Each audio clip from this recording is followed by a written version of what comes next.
இன்னும் ஹிஜாஸ் ஹிஸ்புல்லாவுடைய வழக்கு இன்னும் ஏஜி டிபார்ட்மெண்ட் එදුන් තියෙන්නේ. තාම ඒජ් දෙපාර්ට්මන්තුව හිස්බුල්ලාගේ නඩුව ගැන තාම සොයාගෙන යනවා. තාම තීන්දුවක් නැහැ. මගේ සහෝදරයා අවුරුදු දෙකමාරක් හිරේ දෙම්මා. එයි ඉබ්‍රාහිම් හජාර්ගේ පුතාට මිනිත්තු එකමාරක් දුරකථනින් කතා කරලා තිබ්බා කියලා. මිනිත්තු එකමාරක් කතා කරපු එකට අවුරුදු දෙකමාරක් හිරේ දෙම්මා. මහින්දානන්ද අලුත්ගමගේ නායකත්වයෙන් අස්සම් කරලා දෙනවා. මන්දිර උදය ගම්මන්පිලලා වීරවංශලා 100ක් එකතු කරලා අස්සම් කරලා දෙනවා. ගෝඨාභය මාත්‍යාට ගිහිල්ලා දෙනවා. ආයි මෙයාව අතන කොට ගන්න කියලා.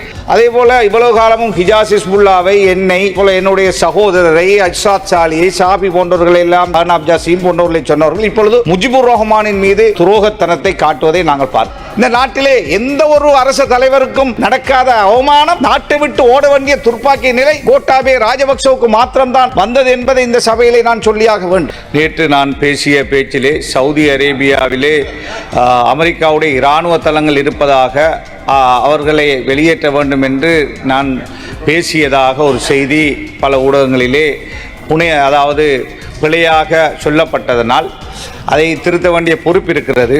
சவுதி அரேபியா நாடு இலங்கையை பொறுத்த வரையிலே எல்லா கட்டங்களிலும் அது சுனாமியாக இருக்கலாம், அதன் பிறகுள்ள காலமாக இருக்கலாம், அதன் முன்னைய யுத்த காலமாக இருக்கலாம், எல்லா காலத்திலும் சவுதி அரேபியா இலங்கைக்கு உதவி செய்த ஒரு நாடு. அதே போல் எங்களுடைய புனித கௌபா அந்த நாட்டிலே தான் இருக்கிறது. எனவே அவர்கள் செய்த உதவியை அது நாட்டுக்கு, அரசாங்கத்துக்கு, சமூகத்துக்கு என்று எல்லா வகையிலும் உதவி செய்தவர்கள். எனவே அவ்வாறான ஒரு பிழையான செய்தியை நான் இங்கே சொல்லவும் இல்லை. சவுதி அரேபியாவிலே அமெரிக்காவுடைய இராணுவ அதாவது படையோ அல்லது தளமோ இல்லை என்பதை இங்கு நான் சொல்லி ஆகுவேன். என்றாலும் இன்னொரு கட்டத்தில் அது சம்பந்தமாக விரிவாக நான் பேசுகின்றேன். எனவே இன்று முக்கியமான இந்த பாஸ்கோ சம்பந்தப்பட்ட விவாதத்திலே கௌரவ பிமல் ரட்நாயக்க அமைச்சர் அவர்களுடைய பல விஷயங்களோடு நான் உடன்படுகின்ற ஒருவனாக நான் இருக்கிறேன். எதிர்க்கட்சி தலைவருடைய அன்றைய அங்கு கலந்து கொண்ட விடயத்தை எமது கட்சி என்ற அடிப்படையிலே இந்த நாட்டிலே ஒரு எதிர்க்கட்சி தலைவர், அதுவும் சஜபையுடைய தலைவர் அதிலே கலந்து கொண்டதை எமது கட்சி அதை விரும்பவில்லை. அவ்வாறான செயல்பாடுகள் அவருக்கும் இந்த எதிர்க்கட்சிக்கும் ஒரு பெரிய எதிர்காலத்திலே பாதிப்பை ஏற்படுத்தும் என்பதை உயர் சபையிலே நான் சொல்லி வைக்க விரும்புகின்றேன். அது மாத்திரமல்ல, இங்கு பேசிய பிமல் அமைச்சர் சொன்னார் சாணி அபேசேகர் அதே போல ரவி செரவிரத்ன போன்றவர்களை இங்கு ஆளுங்கட்சி அதாவது எதிர்க்கட்சியில் இருக்கின்றவர்கள் பேசுகிறார்கள் என்று. மட்டனால் லொக்கூம விஸ்வாசி அத்தியனவா சாணி அபே சாணி ගෙනත් ඒ වගේම රවි සෙනවිරත්න දැන් ඉන්න ලේකම්තුමා ගෙනත් අපිට නම් ලොකු විශ්වාසයක් තියෙනවා එතුමාලා තමුන්ගේ රාජකාරිය හරියට ඉටු කරයි කියලා. ඒ නිසා අපි විපක්ෂයේ හිටියා කියලා අපි ඕන දේවවලට සහයෝගය දෙන්නේ නැහැ කියලාත් මම වේලාවදී කියන්න කැමතියි. அதே போல இந்த பாதிப்பு விஷயத்திலே அதிகமாக பாதிக்கப்பட்டவர்கள் கத்தோலிக்க மக்கள் பல உயிர்களை பலி கொடுத்தார்கள். அதே போல சமாந்தரமாக முஸ்லிம் சமூகமும் பெரிய அளவிலே பாதிக்கப்பட்டிருக்கிறது. எனவே இன்று ஜேவிபி இந்த கொலையை செய்தது போல காட்டுவதற்காக புத்தகம் எழுவதை நாங்கள் பார்க்கிறோம். அதே போல இவ்வளவு காலமும் ஹிஜாஸ் ஹிஸ்புல்லாவை, என்னை, அதே போல என்னுடைய சகோதரரை அஜ்சாத் சாலியை, சாபி போன்றவர்கள் எல்லாம் அர்னாப் ஜாசிம் போன்றவர்களை சொன்னவர்கள் இப்பொழுது முஜிபுர் ரஹ்மானின் மீது அவர்களுடைய அதாவது துரோகத்தனத்தை காட்டுவதை நாங்கள் பார்க்கிறோம். இதெல்லாம் என்ன சொல்லுகிறது என்று சொன்னால், சதியினால், சூழ்ச்சியினால், பொய்யால் இந்த பாஸ்கோ சம்பவத்தை மக்களிடத்திலே மீண்டும் கொண்டு போய் மீண்டும் ஆட்சியை பிடிக்கலாம் என்ற ஒரு சதிகாரர்களாகவே நாங்கள் அவர்களை பார்க்கிறோம். எனவே அவ்வாறான சதியின் ஊடாகத்தான் ஆட்சியை பிடித்ததால் அவர்களால் எவ்வளவு காலம் இந்த நாட்டிலே ஆட்சி செய்ய முடிந்தது? இந்த நாட்டிலே நிம்மதியாக தூங்க முடிந்ததா?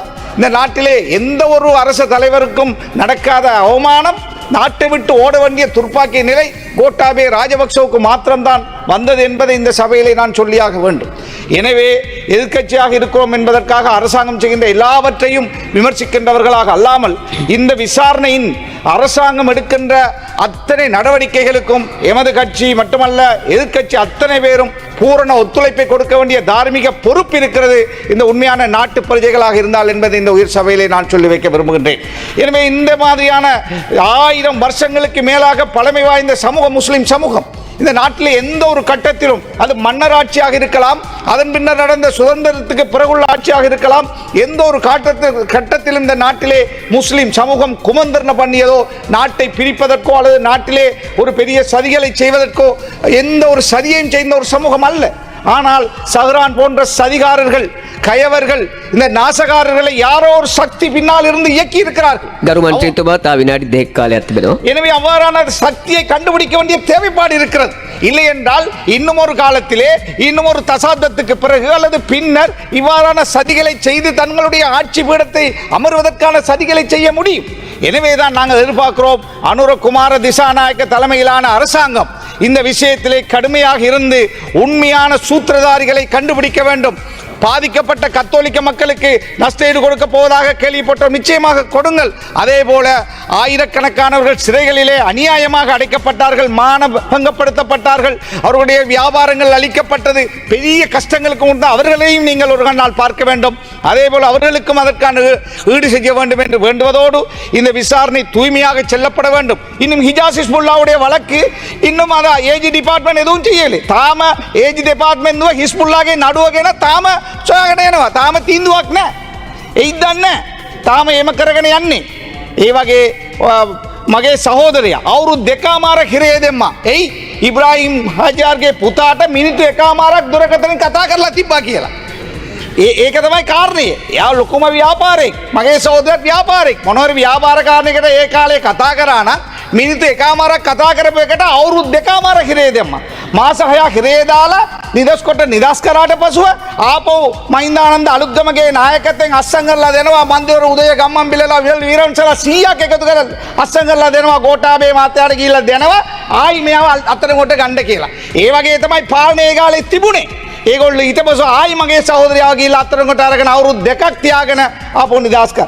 ඒ වගේ ජරාව වැඩ කරා මේ ரட்டைங் நீ பாஸ்போர்ட் பாவிச்சு කරා எங்களுடைய மார்க்கத்தில் நாங்கள் அல்லாவை நம்புகின்றவர்கள். நான் நிறைய பேச விரும்பவில்லை. ஒன்றை ஒன்று சதிகாரர்கள் அடைய முடியாது. சதிகாரர்கள் விட பெரிய சதிகாரன் அல்லாஹ் என்பதை இந்த சபையிலே மீண்டும் கூறி விடைபெறுகிறேன். நன்றி.